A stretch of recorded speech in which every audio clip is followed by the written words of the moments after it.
Hello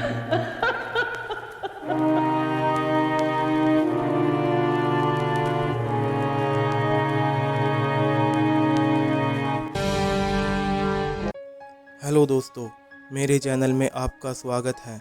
आज हम जानेंगे 2023 में रिलीज़ हुई द बूगी मैन मूवी की कहानी। इस मूवी में बूगी मैन नाम का एक मॉन्स्टर दिखाया गया है जो लोगों के ट्रॉमा पर पलता है और वो सिर्फ उन्हीं लोगों को अपना शिकार बनाता है जो पहले से किसी ट्रॉमा से गुजर रहे हैं। तो चलिए बिना किसी देरी के शुरू करते हैं आज की मूवी द बूगी मैन।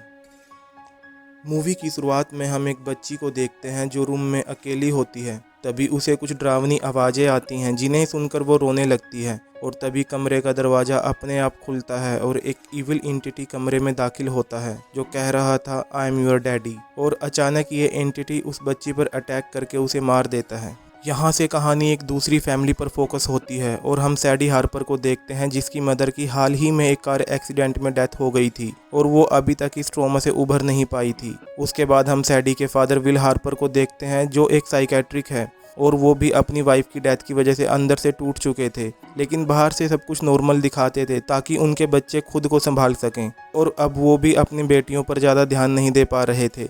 इसके बाद हम सैडी की छोटी बहन सोयर को देखते हैं जिसको अंधेरे से डर लगता था और इसलिए वो लाइट ऑन करके ही सोती थी।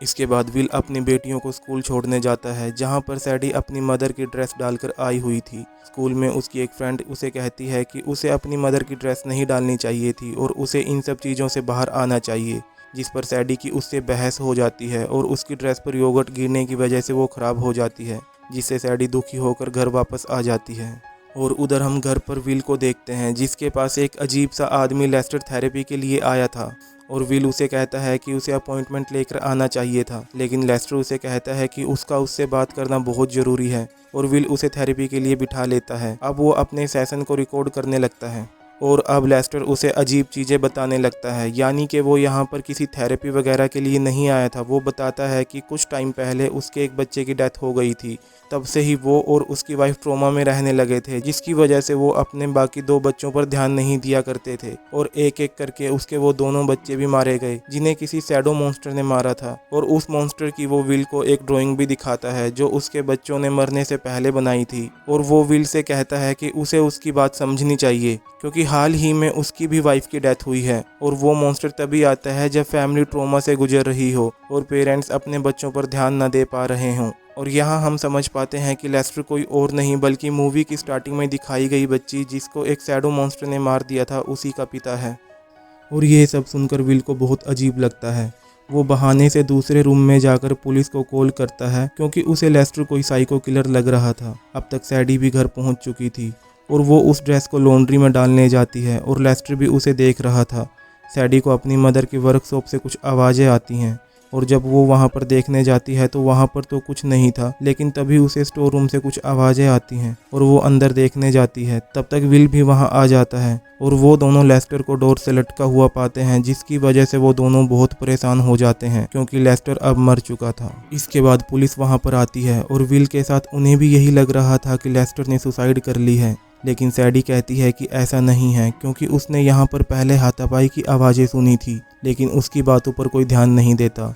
और अब रात के समय विल अपनी बेटी सोयर को सुलाने जाता है और उसके कहने पर वो बेड के नीचे और क्लोजेट को चेक करता है कि वहाँ पर कोई मॉन्स्टर नहीं है, जिससे हम समझ पाते हैं कि सोयर को एक फोबिया है जिसकी वजह से उसे लगता है कि उसके रूम में कोई मॉन्स्टर है। खैर इसके बाद विल सैडी के पास जाता है और उससे कुछ बातें करता है जिसे सुनकर हम समझ सकते हैं कि वो दोनों सैडी की मदर की डेथ की वजह से बहुत दुखी हैं और अभी तक उस दुख से बाहर नहीं निकल पाए हैं। अब सैडी इंटरनेट पर स्पिरिट से बात करने का तरीका ढूंढने लगती है जिसमें उसे मिलता है कि कैंडल जलाओ और अगर कैंडल की फ्लेम मूव होती है तो इसका मतलब है कि उनके लव्ड वन की स्पिरिट उनके आसपास है।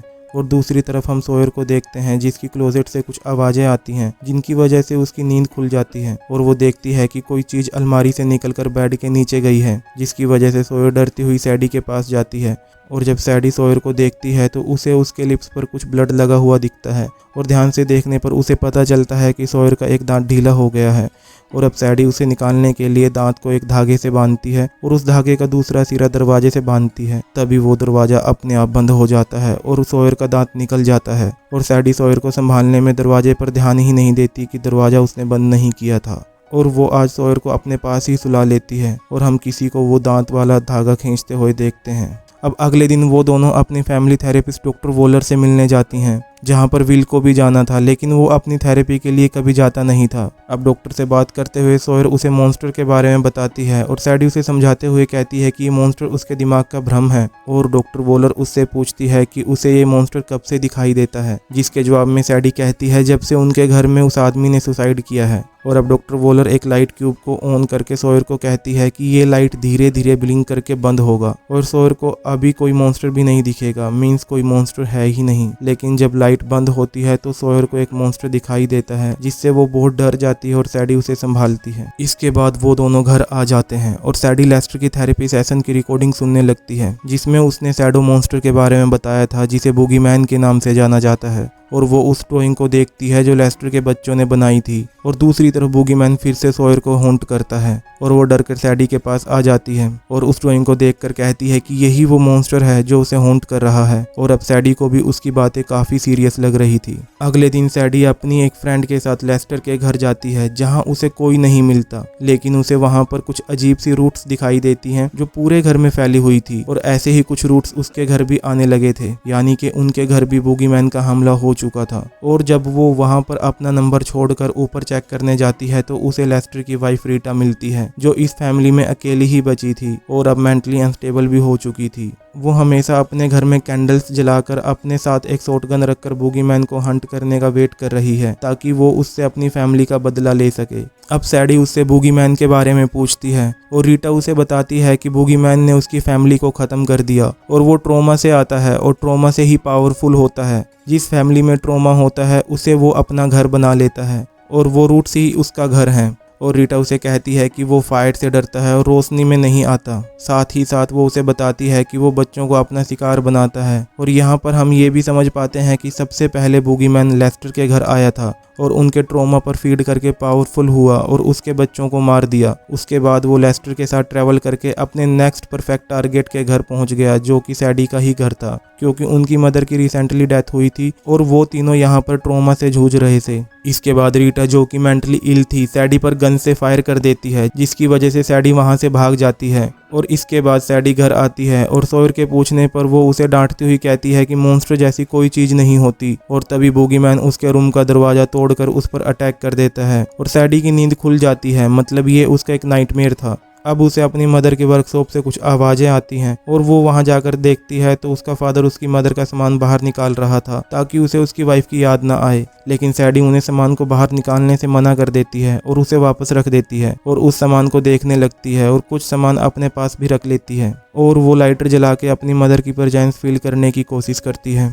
अब अगले दिन स्कूल में उसकी फ्रेंड उससे बात करके उसे लाइट अप करने की कोशिश करती हैं और रात को उसके घर नाइट आउट के लिए आने के लिए कहती हैं, जिस पर सैडी भी मान जाती है। और रात के टाइम उसकी सभी फ्रेंड उसके घर आती हैं और वो सब वीड स्मोक करके बातें करती हैं। लेकिन तभी सैडी को बहुत ज़्यादा कफ होने लगती है, जिसकी वजह से वो वॉशरूम में चली जाती है और उसके मुंह से स्ट्रेंजली सॉयर के दांत वाला स्ट्रिंग निकलता है, जिसे देखकर वो बहुत परेशान हो जाती है। और तभी उसकी फ्रेंड वहां आ जाती हैं और सैडी खुद को संभालती हुई सब कुछ नॉर्मल दिखाने की कोशिश करती है। अब उसकी फ्रेंड्स उसकी मदर की वर्कशॉप देखने के लिए बोलती हैं और वो उन्हें वो वर्कशॉप दिखाने के लिए ले जाती है और क्लोजेट भी ओपन करती है, जिसके अंदर जाते ही डोर लॉक हो जाता है और सैडी अकेले ही अंदर फंस जाती है, जहां उसे पहली बार बूगीमैन हॉन्ट करता है। और तभी क्लोजेट का डोर खुल जाता है और वो झटके से बाहर आ जाती है। और अब सैडी अपने फ्रेंड से लड़ने लगती है, क्योंकि उसे लग रहा था कि उन्होंने ही उसे लॉक किया था। लेकिन उसकी फ्रेंड्स उसे कहती हैं कि वो अपने आप लॉक हुआ था।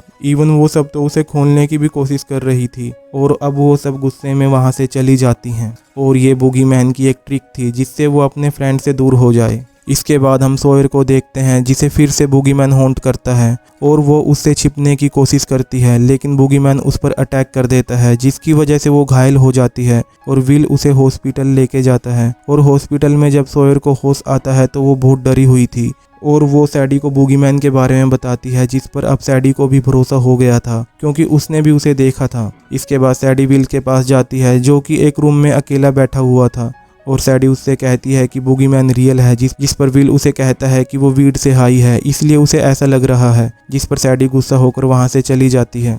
और तभी सैडी को रीटा का कॉल आता है जो उसे कहती है कि उसे बूगीमैन को ख़त्म करने का तरीका मिल चुका है, लेकिन उसे इसके लिए सैडी की हेल्प चाहिए। इसलिए वो सैडी को अपने घर बुलाती है और सैडी उसके घर चली जाती है और वो रीटा से बूगीमैन को ख़त्म करने का तरीका पूछती है। तो रीटा उसे बताती है कि उसने कुछ ट्रैप्स लगाए हैं जिनमें फंसने से बुलेट्स फायर होंगी, लेकिन उसे सैडी की मदद चाहिए बूगीमैन को अपने पास बुलाने के लिए। मतलब वो सैडी को चारे की तरह यहाँ पे इस्तेमाल कर रही थी और वो सैडी पर अटैक करके उसे वहाँ बांध देती है। अब कुछ ही देर में बूगीमैन वहाँ पर आ जाता है, लेकिन ट्रैप में फंसने की वजह से उसके ऊपर एक साथ कई बुलेट्स फायर होती हैं और वो जख्मी होकर नीचे गिर जाता है और वो ब्लीड कर रहा था, जिसे देखकर हम जान पाते हैं कि ये एंटिटी सुपरनैचुरल तो है, लेकिन उसे हर्ट किया जा सकता है। खैर, अब रीटा उसके पास आकर उसे और शूट करती है, लेकिन वो अभी जिंदा था और वो रीटा को भी मार देता है। तब तक सैडी के हाथ भी खुल चुके थे और वो वहाँ से भाग जाती है। अब सैडी अपने फादर को कॉल करती है और वो उनको कुछ समझाए इससे पहले ही विल उसे कहता है कि वो सॉयर को लेकर घर आ चुका है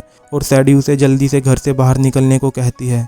लेकिन तभी बूगीमैन वहां आ जाता है और विल और सॉयर को खींच लेता है। अब सैडी भागकर घर पहुंचती है और उन दोनों को ढूंढने लगती है और उसे क्लोजेट में छुपी हुई सॉयर मिल जाती है, जिसने अपनी बॉडी पर क्रिसमस लाइट लपेटी हुई थी ताकि बूगीमैन कुछ टाइम के लिए उससे दूर रहे, क्योंकि वो लाइट से डरता था और दूर रहता था। अब वो दोनों अपने फादर को ढूंढती हैं और बेसमेंट में जाती हैं, जहां उन्हें विल मिल जाता है जिसे बूगीमैन ने कैद कर रखा था। और बूगीमैन विल को छोड़कर उन दोनों पर अटैक करता है, जिसकी वजह से एक फ्यूल कैन वहां पर गिर जाता है और वो दोनों घायल हो जाती हैं और सॉयर बेहोश हो जाती है। और फिर बूगीमैन सैडी पर अटैक करके उसे खाने लगता है, लेकिन तभी विल बूगीमैन पर पीछे से अटैक करके सैडी को बचा लेता है और बूगीमैन विल पर अटैक करता है, जिसकी वजह से विल की एक टांग टूट जाती है।